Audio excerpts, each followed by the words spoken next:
Hi everyone, this is Anna. It is Sunday, August 21st, 2011. And the volatility continues on Wall Street and in the markets. It is absolutely nutty.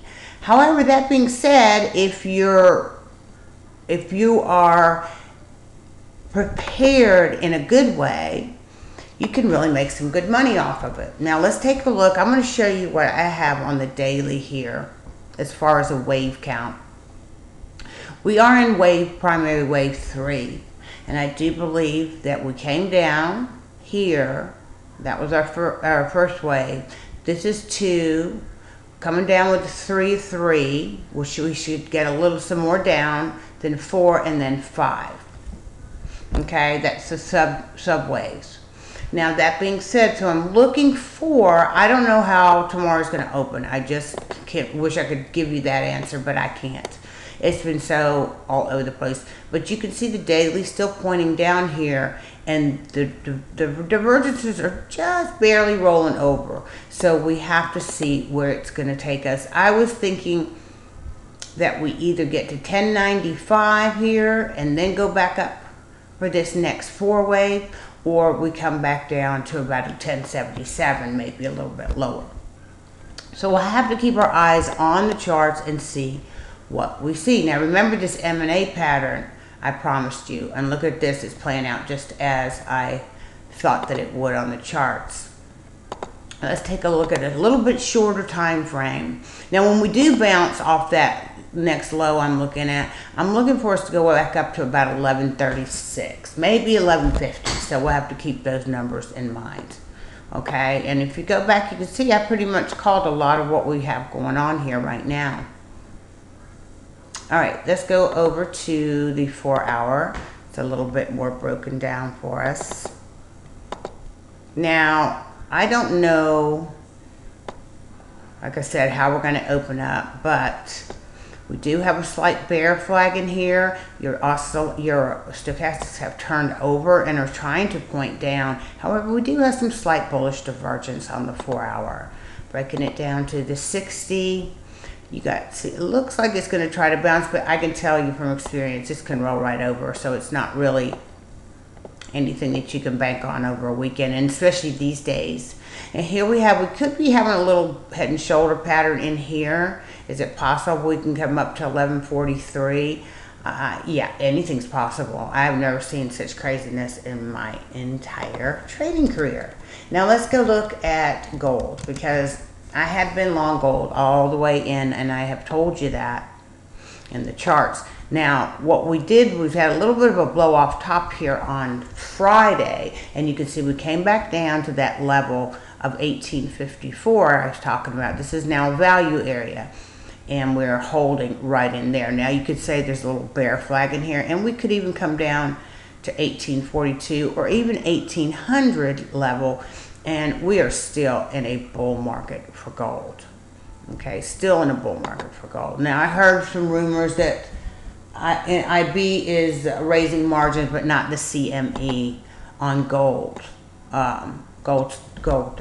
positions. Now, that's not on GLD. That's only on the gold futures. You know, they're trying to hold up, but they did the CME raised it 2 weeks ago, and you see how well that played out. Now, as far as the markets, you know, a lot of people ask me, well, you know, does this mean we're going to a recession, and we're going, you know, could we possibly go into a depression? And the truth is, markets are forward indicators. So the markets are telling us that something good is not coming our way.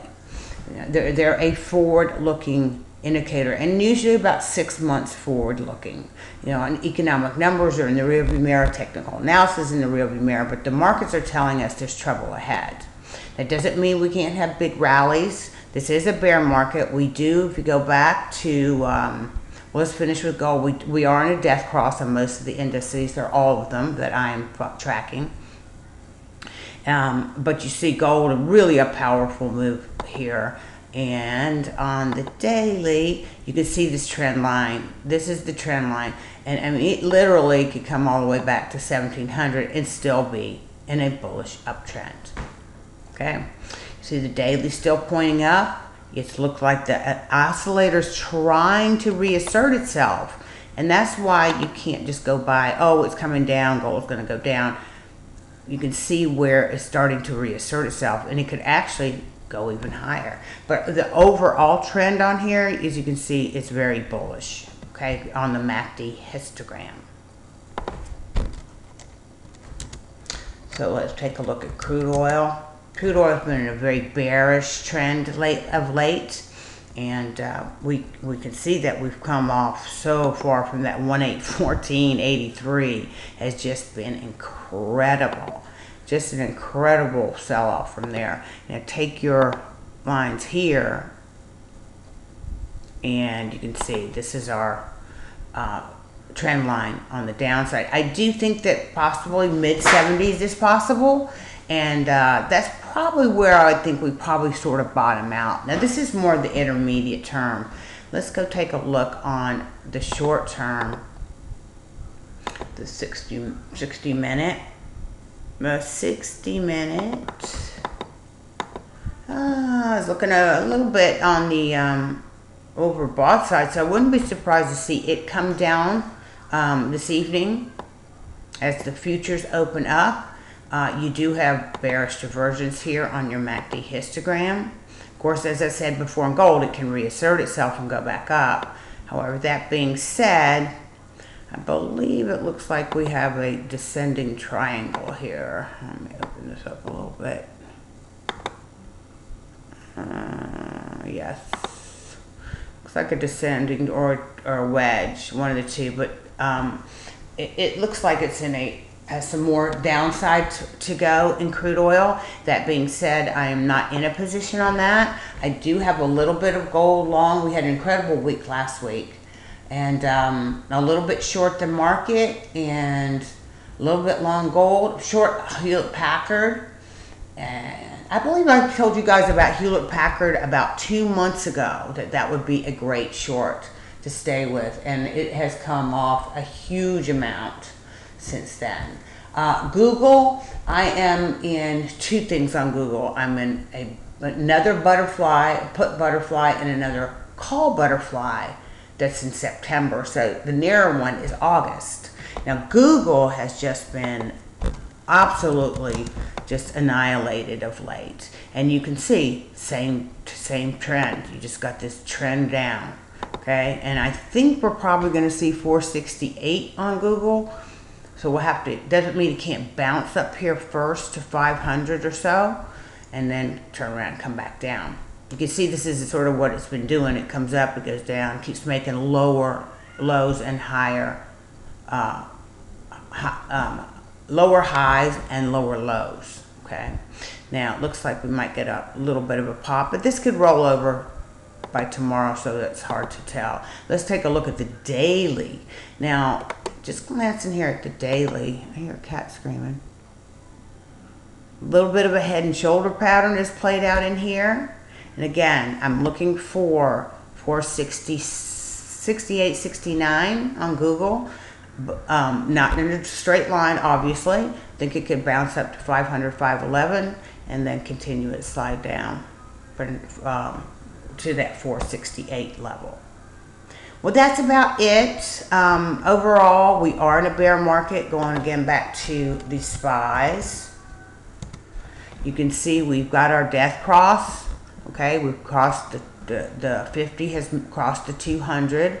The 50 being the green line, and I believe it is what I got.